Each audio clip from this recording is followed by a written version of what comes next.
Translation. There are also great, heroic, powerful fighters like Drishtaketu, Chekitana, Kashiraj, Purujit, Kuntiboja, and Shaibya. Text 6. Yudhamanyushcha Vikranta, Uttamajaschcha Viryavan, Saubhadro Draupadeyascha, Sarva Eva Maharataha. Translation. There are the mighty Yadhumanyu, the very powerful Uttamauja, the son of Subhadra, and the sons of Draupadi. All these warriors are great chariot fighters. Text 7. Asmakam tu vishishta ye tani bodhad vijotama nayaka mama sanyasya samyartam tan bravimite. Translation. O best of the Brahmanas, for your information, let me tell you about the captains who are especially qualified to lead my military force. Text 8. Bhavan Bhishmascha Karnascha Kripascha Samitnyajanai Ashvatthama Vikarnascha Saumadatis Tataivacha. Translation. There are personalities like yourself, Bhishma, Karna, Kripa, Ashvatthama, Vikarna, and the son of Somadatta called Bharishrava, who are always victorious in battle. Text 9. Anye cha bahava shura mad arte tyakta jivitaha nana shastra praharana sarve yudha visharadaha. Translation. There are many other heroes who are prepared to lay down their lives for my sake. All of them are well equipped with different kinds of weapons, and all are experienced in military science. Text 10. Aparyaptam tad asmakam balam bhishma birakshitam paryaptam vidam etesham balam bhima birakshitam. Translation. Our strength is immeasurable and we are perfectly protected by grandfather Bhishma, whereas the strength of the Pandavas, carefully protected by Bhima, is limited. Text 11. Ayaneshu cha sarveshu yata bhagam evastitaha bhishmam eva birakshantu bhavanta sarva evahi. Translation. Now all of you must give full support to grandfather Bhishma, standing at your respective strategic points in the phalanx of the army. Text 12. Tasya sanjanyan harsham Kuru vridha pita maha simha nadam vinadyochai shankam dadmo pratapavan. Translation. Then Bhishma, the great valiant grandsire of the Kuru dynasty, the grandfather of the fighters, blew his conch shell very loudly like the sound of a lion, giving Duryodhana joy. Text 13. Tatta shankascha bairascha Panavanaka gomukaha sahasaiva bhyahayanta sashabdas tumulo bhavahat. Translation. After that, the conch shells, bugles, trumpets, drums, and horns were all suddenly sounded, and the combined sound was tumultuous. Text 14. Tata shveta hayar yukte mahati shandane stitato Madhava Pandavaschaiva Divyo Shankor Pradadmanu. Translation. On the other side, both Lord Krishna and Arjuna, stationed on a great chariot drawn by white horses, sounded their transcendental conch shells. Now we can go back to text 4, and I'll read the translation and purport by His Divine Grace, A.C. Bhaktivedanta Swami Srila Prabhupada, founder Acharya of the International Society for Krishna Consciousness. Srila Prabhupada Ki Jai. Text 4. Okay. Here in this army, there are many heroic bowmen equal in fighting to Bhima and Arjuna. There are also great fighters like Yuyudhana, Virata, and Drupada. Purport. Even though Drishtadyumna was not a very important obstacle in the face of Dronacharya's very great power in the military art, There were many others who were the cause of fear. They are mentioned by Duryodhana as great stumbling blocks on the path of victory because each and every one of them was as formidable as Bhima and Arjuna. He knew the strength of Bhima and Arjuna, and thus he compared the others with them. All right. Well, the transcendental conch shell has blown, and it was very tumultuous, and it's also sounding the beginning stages of our group reading again of Bhagavad Gita as it is, as we continue to work through this, Mondays through Fridays at 7:30 here at the Rupanuga Vedic College. And in just a few months, we'll get through the whole thing, and we'll have read a lot of purports and hopefully attained a little bit of knowledge and understanding about the Gita and what it is, the details, and what is the true message of the Gita, and so many things. It's the perfect book, and it gets better and better with every read. More and more things are revealed to you as you keep working your way through the Gita. Now, to get this to play, do I just do hotspot? Okay.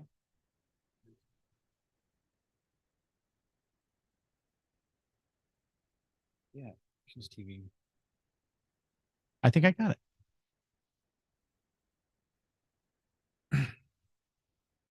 Hare Krishna, Krishna Krishna.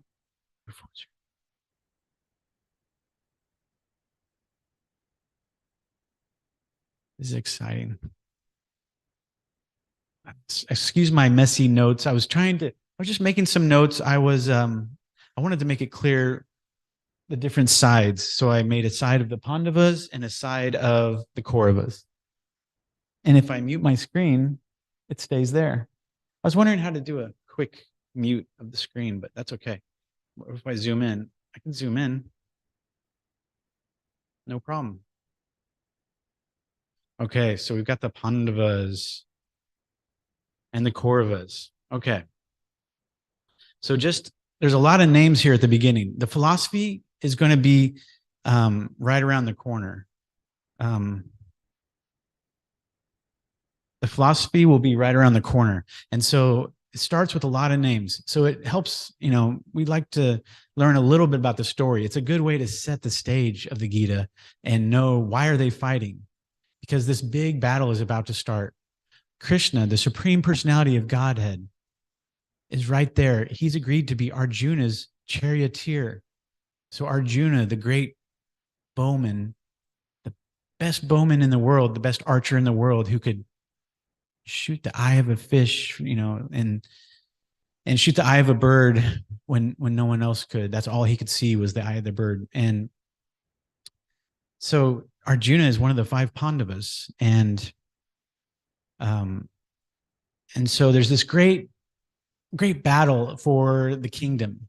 Now you got to realize that there's a lot of names here, and sometimes everyone's had a lot of different interactions. So sometimes someone will have had a good interaction with someone, and then they're also like fighting them. So that's why Arjuna's a little bewildered. He's like, wait, I have to fight my teacher. I have to fight grandfather Bhishma.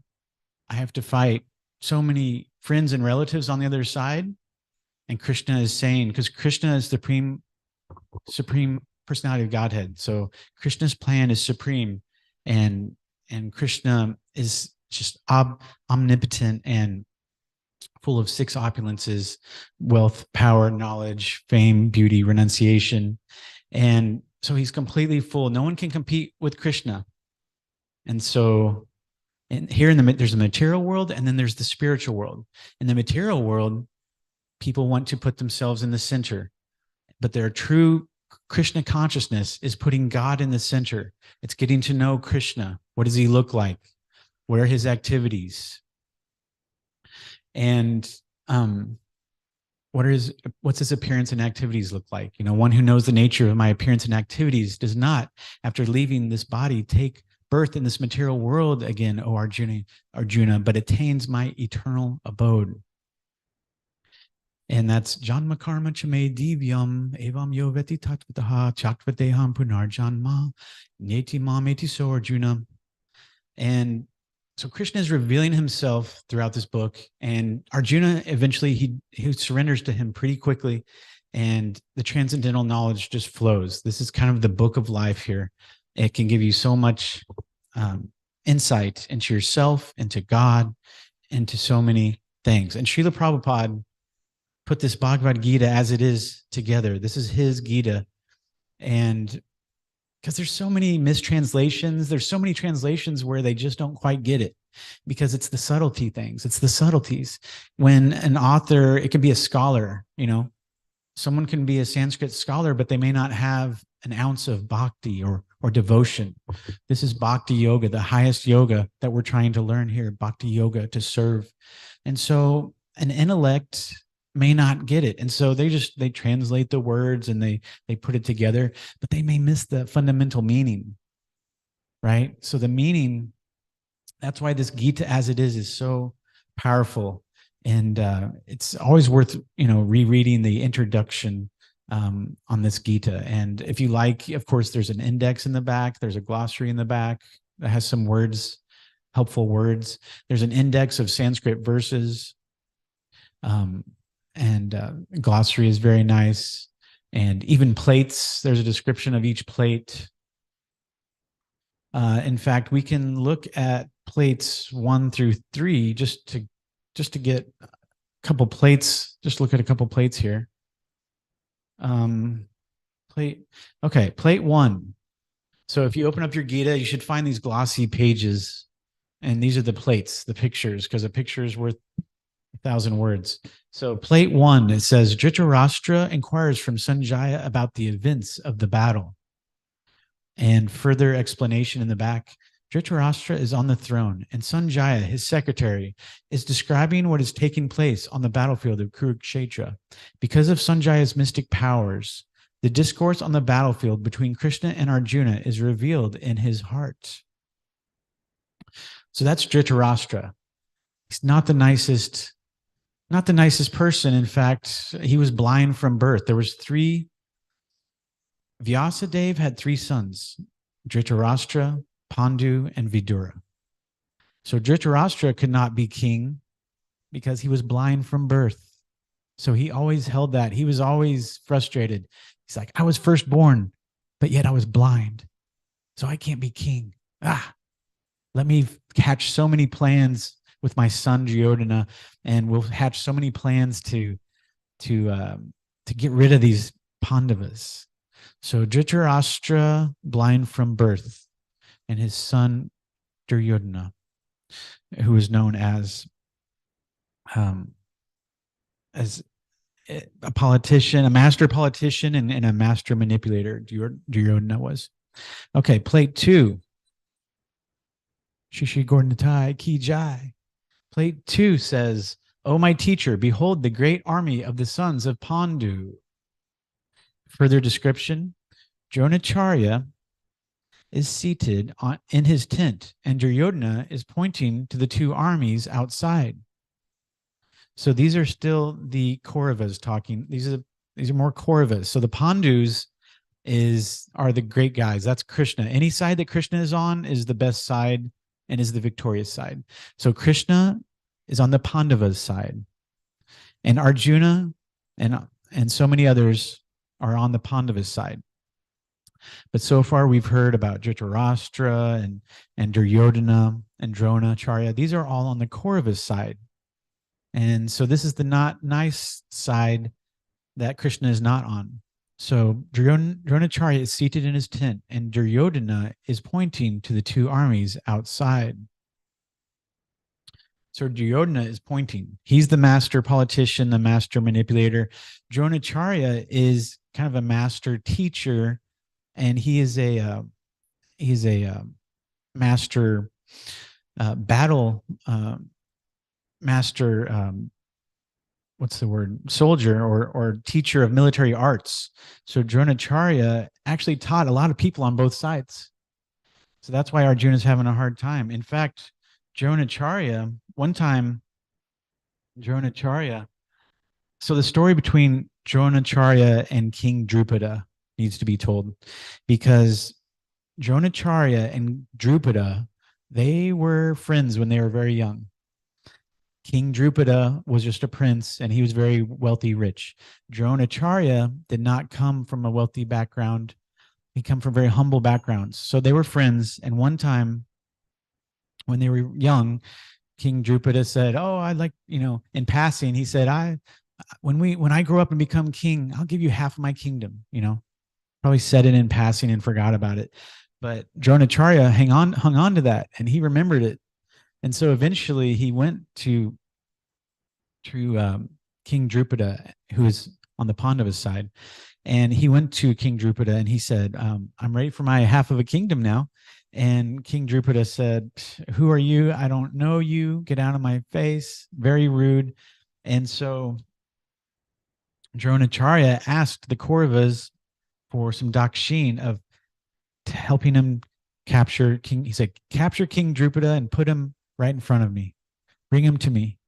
And so the Kauravas couldn't do it. And then finally, Arjuna was able to do that. Arjuna came and captured King Drupada, delivered him to Dronacharya's feet.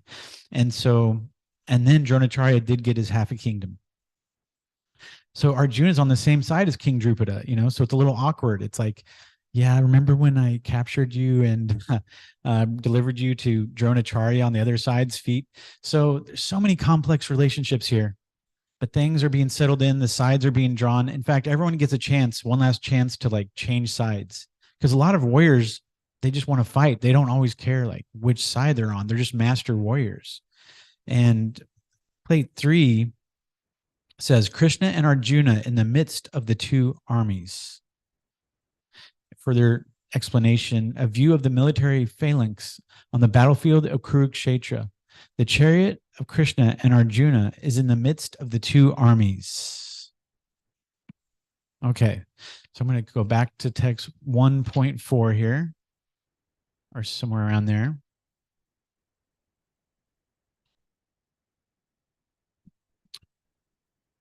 Okay, text 5. There are also great heroic powerful feeders like Drishtaketu, Chekitan, Kashiraj, Purujit, Kuntiboj, and Shaibya. Text 6. There are the mighty Yadhu Manyu, the very powerful Uttamauja, the son of Subhadra and the sons of Draupadi. All of these warriors are great chariot fighters.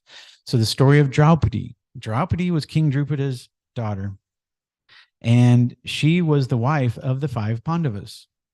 Usually it works the other way. Usually there's maybe polygamy, in usually one male, maybe multiple females, but in this case it's a special case. So you have the 5 Pandavas and they have one wife, shared wife, and so they have this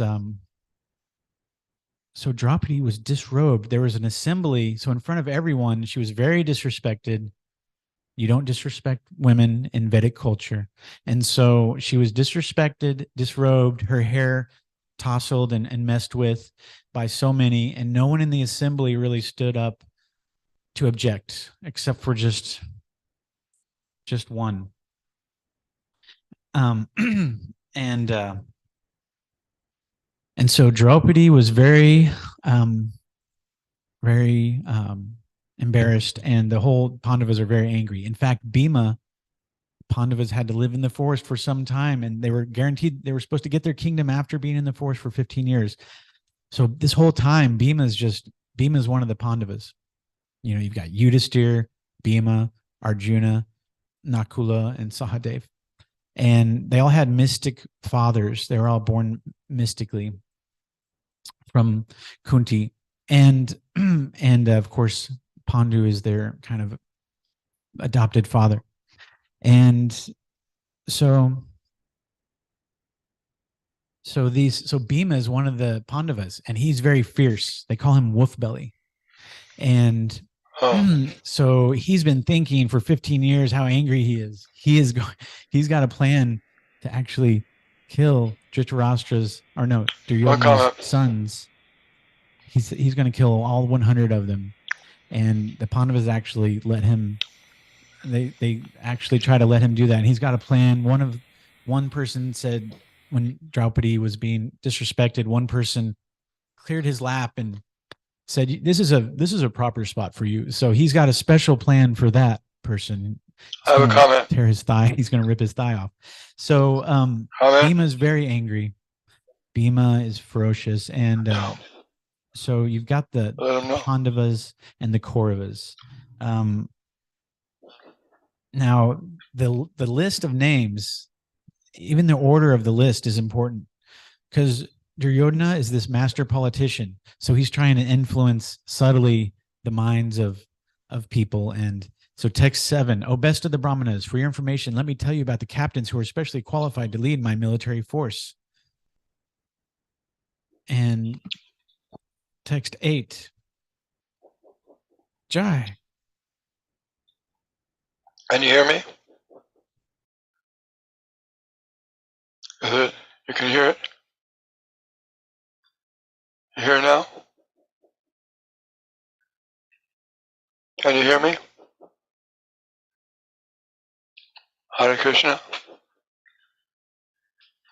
I don't think they can hear me. Can you hear?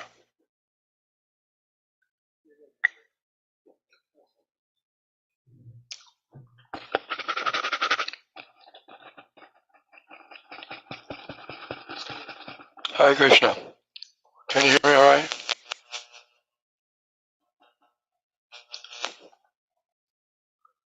Can you hear?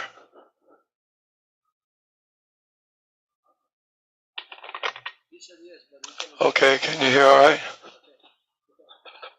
Yeah, one comment.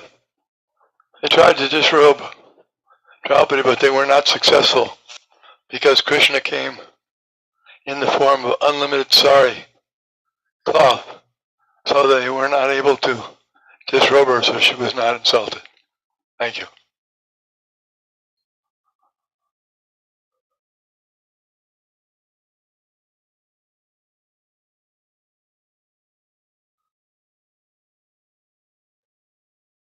Dave, for that. Let me see here. So one interesting point here is that something that could be confusing is they calls him King Duryodhana at one point in this verse. What is it, text 5? Or he calls him king. He says, "Oh, king," because here we're talking text 3. Anyway, just to reiterate, Duryodhana is not a king, but he is called sometimes king. He's a prince, but so you can see at the top here, we've got Vyasadev's sons, Dhritarashtra, Pandu, and Vidura. So Dhritarashtra couldn't be king because he was blind. Vidura couldn't be king because he had the Shudra mother. Pandu, though, he was pale because his mother, Vyasadeva, was a little unkempt. So his hair, he's older, he's unkempt. And so Bhishma, he had the idea that we need to extend this to Vyasa. We need to increase the numbers of the Kauravas, and so Vyasa was Vyasadeva. There was Ambika and Ambalika and Amba. So Dhritarashtra, Ambika closed her eyes when she was with Dhritarashtra, and so that's why Dhritarashtra was born blind. And so when Ambalika saw Vyasadeva, she became very pale, and so Pandu was born pale. And then the other one just bowed out and said no. And so there was a Shudra house, like a housekeeper that was employed. And so we've got Pandu, and then Arjuna, Pandavas, Kunti was their mother, and they had a special birth. So this is just a little bit of a list of, we've got the Pandavas. Just when reading this first few verses, it kind of helps a little bit. Drishtadyumna is the son of Drupada, and he's also the student of Drona. They mention the son of Subhadra, that's Abhimanyu. And then, so you've got the Kauravas over here on the right side, Drona. That word dirty fighter should go to Duryodhana.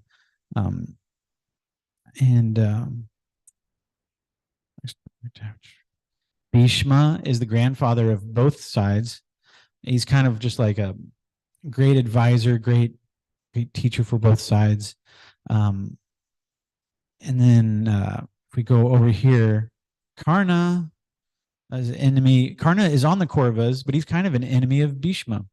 He says, I'm not going to do any killing until Bhishma like retires or is killed.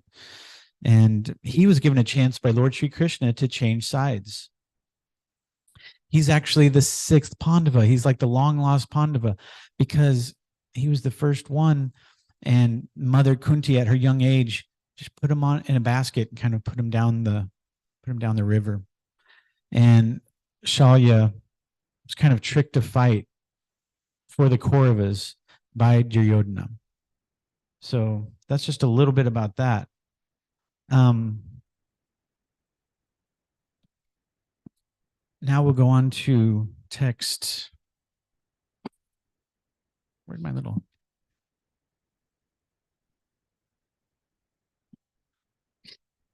Okay. On to text. So it's a little bit of names, but don't get too caught up on the names. There's a plenty of transcendental wisdom just right around the corner. It's going to get really good. And they just have to set the stage because the Bhagavad Gita is part of the Mahabharata, and there's so many intertwining stories but the second chapter of the Bhagavad Gita is known as a summary chapter, summarizes the whole Gita. And the 18th chapter also summarizes the whole Gita. And it's 18 chapters, and some people divide it into 3 sections, the first 6, the middle 6, and the last 6. And the middle 6 are considered the cream of the crop, the kind of the essence of the Gita. And so text 9. There are many other heroes who are prepared to lay down their lives for my sake, Duryodhana says. All of them are well equipped with different kinds of weapons, and all are experienced in military science. Text 10. Our strength is immeasurable, and we are perfectly protected by grandfather Bhishma, whereas the strength of the Pandavas, carefully protected by Bhima, is limited. Text 11. Now all of you must give full support to grandfather Bhishma, standing at your respective strategic points in the phalanx of the army. Text 12. Then Bhishma, the great valiant grandsire of the Kuru dynasty, the grandfather of the fighters, blew his conch shell very loudly like the sound of a lion, giving Duryodhana joy. Very loud, almost piercing, and then the others start to blow their conch shells too. After that, the conch shells, bugles, trumpets, drums, and horns were all suddenly sounded, and the combined sound was tumultuous. Text 14. On the other side, both Lord Krishna and Arjuna, stationed on a great chariot drawn by white horses, sounded their transcendental conch shells. So conch shell is actually representing victory. It's actually symbolizing Krishna's victory and the Pandavas' victory, because the conch shell actually represents victory. And Krishna is in control of everything. He's got his internal energy and he's got his external energy. And there's this force named Maya, this Maya is his external energy. And the whole material world is under that. And there's the material world and the spiritual world. And so when you associate with Krishna and as you go deeper into Bhakti Yoga, you'll learn more about the spiritual world and chanting of the Maha Mantra. It's as simple. We can talk about names, and we can do so many classes, but it all boils down to this. You are not your body. You are the soul within. Super soul is right next to the soul in the heart. Guiding. The super soul is guiding every living entity. Every living entity has a soul, and they also have the super soul residing within. And all we need to do to connect with the Supreme is chant the Maha Mantra. It's a very powerful mantra. Hare Krishna, Krishna Krishna, Hare Hare, Hare Rama, Rama Rama, Hare Hare. So we chant that on beads, and it's a kind of a it's a meditation that, and we chant and we hear.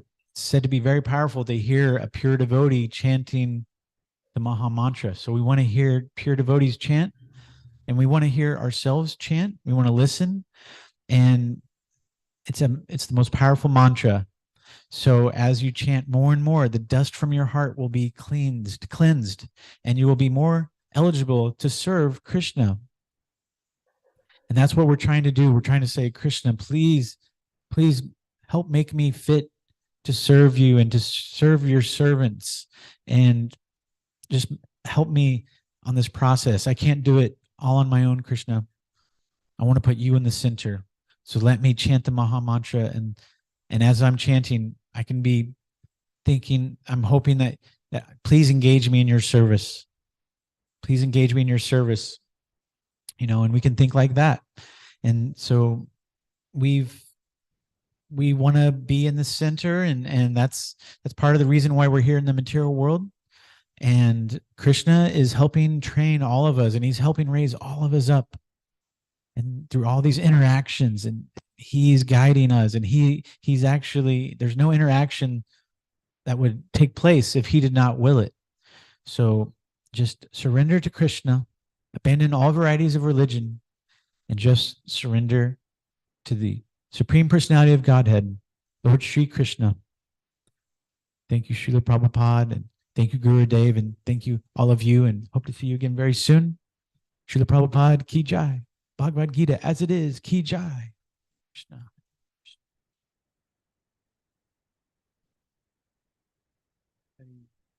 Hare Krishna, Hare Krishna, Krishna Krishna, Hare Rama, Hare Rama.